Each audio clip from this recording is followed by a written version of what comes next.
बच्चों, गुण संधि के बाद आज हम लोपे साकल्य सूत्र और पूर्वत्र असिद्धम सूत्र की यहाँ चर्चा करेंगे।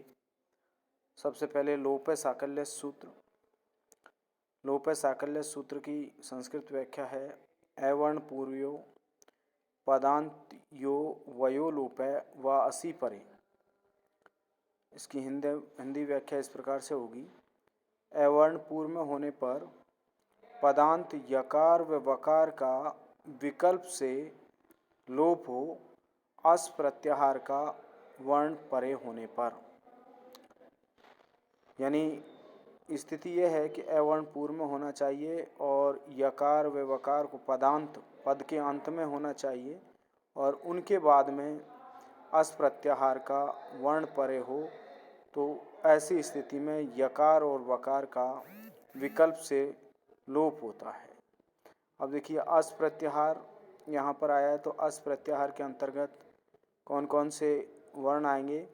तो अस के अंतर्गत आते हैं सारे स्वर, तृतीय और वर्गों के तृतीय चतुर्थ पंचम वर्ण है, ये वह रे ले, ये अस प्रत्याहार के अंतर्गत ये वर्ण आते हैं।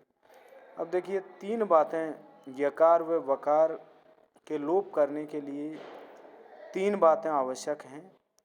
पहली है अवर्ण पूर्व में होना चाहिए, यानी यकार व वकार के पूर्व में अवर्ण होना चाहिए। और दूसरी बात यह है कि यकार व वकार पदांत होने चाहिए, पद के अंत में होने चाहिए। और तीसरी बात यह है कि यकार व वकार के बाद अस प्रत्याहार का वर्ण परे होना चाहिए। तो ऐसी जब अवस्था हो, तो ऐसी अवस्था में पदांत यकार व वकार का लोप होता है, ऐसा साकल्य मुनि का मत है। लेकिन आचार्य पाणिनि इस लोप को विकल्प से मानते हैं। यानी साकल्य मुनि तो ये मानते हैं कि ये जब अवस्था आवे, यानी अवर्ण पूर्व में हो और यकार व वकार पदांत हो और उनके बाद में यकार वकार के बाद में अस प्रत्याहार का वर्ण परे हो, तो ऐसी स्थिति में यकार व वकार का लोप होना चाहिए। लेकिन पाणिनि इस लोप को विकल्प से मानते हैं।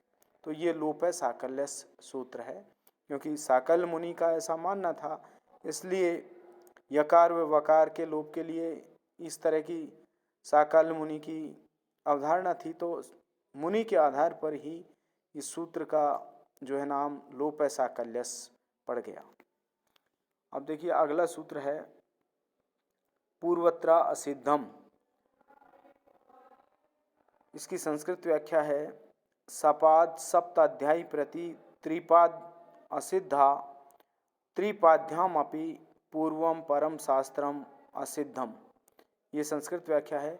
अब देखिए पाणिनि का जो अष्टाध्यायी है उसमें 8 अध्याय हैं और प्रत्येक अध्याय में 4-4 पाद हैं।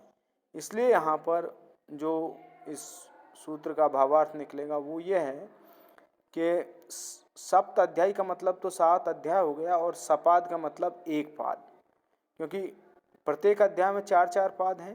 तो यहाँ पर 1 पाद की बात हो रही है, तो 7 और 1 पाद 7.25 अध्याय के प्रति त्रिपाद असिद्धा।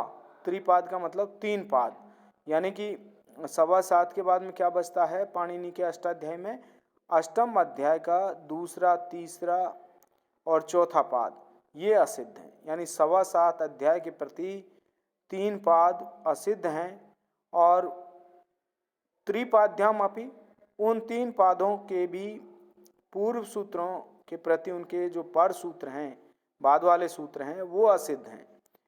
यहाँ असिद्ध से तात्पर्य सूत्र की दृष्टि में होने वाला जो कार्य है, सूत्र से किया गया कार्य है, वो नहीं होगा।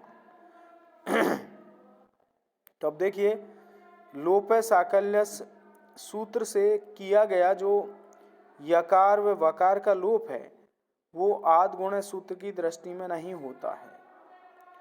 तो हर इह तथा विष्णु इह में यकार व वकार का लोप साकल्य सूत्र से होता है तथा एक गुणादेश आद गुण सूत्र से होता है। अब देखिए, लेकिन लोप साकल्य सूत्र 8वें अध्याय के तृतीय पाद का 19वां सूत्र है और आदगुण सूत्र 6ठे अध्याय के प्रथम पाद का 87वां सूत्र है। तो इसलिए इस सूत्र से आदगुण सूत्र की दृष्टि में लोप साकल्य सूत्र असिद्ध हो जाता है, क्योंकि आदगुण जो सूत्र है वो 6ठे अध्याय के प्रथम पाद का 19वां सूत्र है और 87वां सूत्र है, सॉरी, आदगुण सूत्र 6ठे अध्याय के प्रथम पाद का 87वां सूत्र है और लोप जो साकल्य सूत्र है वो 8वें अध्याय के तृतीय पाद का 19वां सूत्र है। इसलिए आदगुण सूत्र की दृष्टि में जो लोप साकल्य सूत्र है वो असिद्ध हो जाता है, यानी कि उससे जो यकार व वकार का लोप होता है वो लोप नहीं होगा। तो हमारी स्थिति रूप सिद्धि में ये आएगी, हर आय ई है तथा विष्णु अव ई है। तो अब देखिए, हर रे आधा है, इसमें ए मिलाएंगे तो हर ई है प्लस ई है तथा विष्णु ई है रूप रहते हैं और यकार व वकार का लोप बाद होने के कारण आदगुण लोप बाद होने के कारण गुण भी आदगुण से नहीं होगा और इस स्थिति में हर ई है तथा विष्णु भी है रूप बनेंगे। तो इस प्रकार से ये पूर्वत्र असिद्धम सूत्र है। धन्यवाद।